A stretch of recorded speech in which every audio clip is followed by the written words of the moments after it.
Hi friends, welcome back to my channel. ಇವತ್ತಿನ recipe ಬಂದು soya tikka masala ಅಂತ ಮಾಡೋಣ. ಸಿಂಪಲ್ ಆ್ಯಂಡ್ ಟೇಸ್ಟಿಯಾಗಿ ಡಿಫ್ರೆಂಟ್ ಮಸಾಲೆ ಹಾಕಿ ಹೇಗೆ ಮಾಡೋದು ನೋಡೋಣ ಬನ್ನಿ ಫ್ರೆಂಡ್ಸ್. ಮೊದಲಿಗೆ ಸೋಯಾ ಚಂಕ್ಸ್ ಇರುತ್ತಲ್ಲ, ಅದನ್ನು ಒಂದು ಬೌಲ್ಗೆ ಹಾಕಿ ಬಿಸಿನೀರಿಂದ ನೆನೆ ಹಾಕ್ಕೊಬೇಕು. ಅದು ಸಾಫ್ಟ್ ಆಗಬೇಕಲ್ಲ ಫ್ರೆಂಡ್ಸ್, ಅದಕ್ಕೋಸ್ಕರನೇ ಅದಕ್ಕೆ ನೀಟಾಗಿ ಮಿಕ್ಸ್ ಮಾಡಬೇಕು. ಒಂದು ಸ್ಪೂನ್ ತಗೊಂಡು ನೀಟಾಗಿ ಮಿಕ್ಸ್ ಮಾಡಿ ಅದನ್ನು ಸ್ವಲ್ಪ ಉಣಿಯೋಕ್ಕೆ ಬಿಡಬೇಕು. ನೆಕ್ಸ್ಟು ಒಂದು 3 ಈರುಳ್ಳಿ, 2 ಟೊಮೊಟೊಸು, ಒಂದು ಕ್ಯಾಪ್ಸಿಕಮ್ ತಗೊಂಡು ದಪ್ಪಕ್ಕೆ ಉತ್ತರಿಸಿಟ್ಕೊಬೇಕು. ದಪ್ಪಕ್ಕೆ ಉತ್ತರಿಸೋದ್ರಿಂದ ತುಂಬ ಟೇಸ್ಟಾಗಿರುತ್ತೆ ಅಂತ ಅಷ್ಟೇ. 1 ಕಪ್ ಮೊಸರು ಹಾಕೊಳ್ಳೋಣ. ಹಾಗೆ ಒಂದು 4 ರಿಂದ 5 ಸ್ಪೂನ್ ಕಡಲೆ ಹಿಟ್ಟು ಹಾಕೊಳ್ಳೋಣ. ಚಿಲ್ಲಿ ಪೌಡರ್ ಹಾಕೊಳ್ಳೋಣ.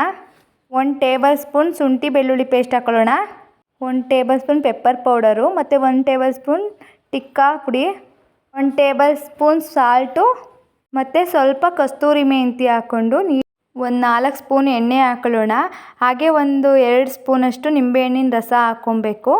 ನಿಂಬೆಹಣ್ಣಿನ ರಸ ಹಾಕ್ಕೊಂಡು ನೀಟಾಗಿ ಮಿಕ್ಸ್ ಮಾಡ್ಕೊಬೇಕು. ಇದನ್ನು ನೀಟಾಗಿ ಮಿಕ್ಸ್ ಮಾಡಬೇಕು. ಮತ್ತು ಮೊದಲೇ ನೆನೆ ಹಾಕಿದ್ವಲ್ಲ ಸೋಯಾ ಚಂಕ್ಸು, ಅದನ್ನು ಇದ್ರೊಳಗೆ ಹಾಕಿ ನೀಟಾಗಿ ಮಿಕ್ಸ್ ಮಾಡಬೇಕು. ನೀಟಾಗಿ ಮಿಕ್ಸ್ ಆದಮೇಲೆ ಮೊದಲೇ ಹಾಕೊಂಡಿದ್ವ ಕ್ಯಾಪ್ಸಿಕಮ್ಮು, ಈರುಳ್ಳಿ, ಟೊಮೊಟೊ ಎಲ್ಲ ಮಿಕ್ಸ್ ಮಾಡ್ಕೊಳ್ಳೋಣ.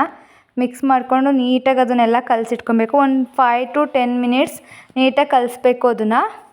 ಅದೆಲ್ಲ ಒಂದಕ್ಕೊಂದು ಮ್ಯಾಕ್ಸ್ ಆಗಬೇಕಲ್ಲ ಫ್ರೆಂಡ್ಸ್, ಅದಕ್ಕೋಸ್ಕರ ಅಷ್ಟೇ. ಹಾಗೆ ಒಂದು ಫ್ಯಾನ್ ಇಟ್ಟು ಫ್ಯಾನ್ಗೆ ಒಂದು 3 ಸ್ಪೂನ್ಸ್ ಎಣ್ಣೆ ಹಾಕ್ಬಿಟ್ಟು ನಾವು ಮೊದಲೇ ಮಿಕ್ಸ್ ಮಾಡ್ಕೊಂಡಿರೋ ಐಟಮ್ಸ್ನ ತೆಗೆದು ಅದಕ್ಕೆ ಫ್ರೈ ಮಾಡೋಕ್ಕೆ ಮಡಿಕೊಬೇಕು ಫ್ರೆಂಡ್ಸ್. ಫ್ರೈ ಮಾಡೋಕ್ಕೆ ಹಾಕ್ಕೊತಿದ್ದೀನಿ ನೋಡಿ, ಈ ಥರ ಆಗಿದೆ. ಇದೇ ಥರ ಟ್ರೈ ಮಾಡಿ. ಚೆನ್ನಾಗಿ ಫ್ರೈ ಆದಮೇಲೆ ಇದೆಲ್ಲನೂ ಒಂದು ಬೌಲ್ಗೆ ಎತ್ತಿಟ್ಕೊಳ್ಳೋಣ. ಹಾಗೆ ಒಂದು ತವ ಇಟ್ಟು ತವಾಗೆ ಒಂದು 4 ಸ್ಪೂನ್ ಎಣ್ಣೆ ಹಾಕ್ಕೊಂಡು ಅದಕ್ಕೆ ಸ್ವಲ್ಪ ಜೀರಿಗೆ ಹಾಕೊಳ್ಳೋಣ. ಜೀರಿಗೆ ಹಾಕ್ಬಿಟ್ಟು ಒಂದು ಈರುಳ್ಳಿ ಹಚ್ಕೊಂಡು, ಈರುಳ್ಳಿ ಸಣ್ಣದಾಗಿ ಹಚ್ಚಿರಲಿ. ಈರುಳ್ಳಿ ಹಚ್ಕೊಂಡು ಚೆನ್ನಾಗಿ ಫ್ರೈ ಮಾಡೋಣ. ಅದ್ರ ಜೊತೆಗೆ ಶುಂಠಿ ಬೆಳ್ಳುಳ್ಳಿ ಪೇಸ್ಟ್ನು 1 ಸ್ಪೂನ್ ಹಾಕ್ಕೊಬೇಕು. ಚೆನ್ನಾಗಿ ಫ್ರೈ ಮಾಡ್ಕೊಬೇಕು.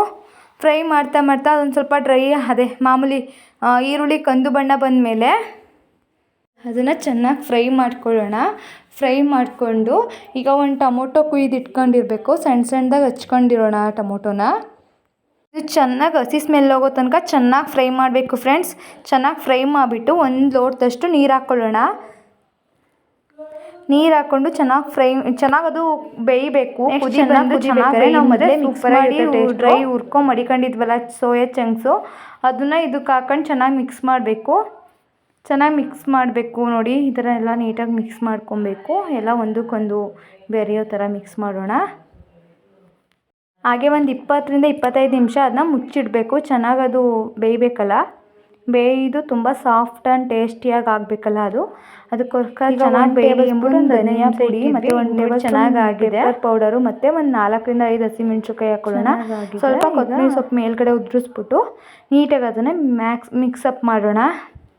ಮಿಕ್ಸಪ್ ಮಾಡಿಬಿಟ್ಟು ಅದನ್ನು ಚೆನ್ನಾಗಿ ಫ್ರೈ ಆಗುತ್ತೆ. ಮಿಕ್ಸ್ ಮಾಡಿ ಸೂಪರ್ ಆ್ಯಂಡ್ ಟೇಸ್ಟಿಯಾಗಿರೋ ಸೋಯಾ ಚಂಕ್ಸ್ ಮಸಾಲ ಸಖತ್ತಾಗಿರುತ್ತೆ ಫ್ರೆಂಡ್ಸ್. ಎಲ್ಲರೂ ಒಂದ್ಸರಿ ಟ್ರೈ ಮಾಡಿ. ಹಾಗೆ ನಮ್ಮ ಚಾನಲ್ ಇನ್ನೂ ಯಾರೂ ಸಬ್ಸ್ಕ್ರೈಬ್ ಮಾಡ್ಕೊಂಡಿಲ್ಲ ಅಂದರೆ ದಯವಿಟ್ಟು ಸಬ್ಸ್ಕ್ರೈಬ್ ಮಾಡ್ಕೊಳ್ಳಿ. ಧನ್ಯವಾದಗಳು.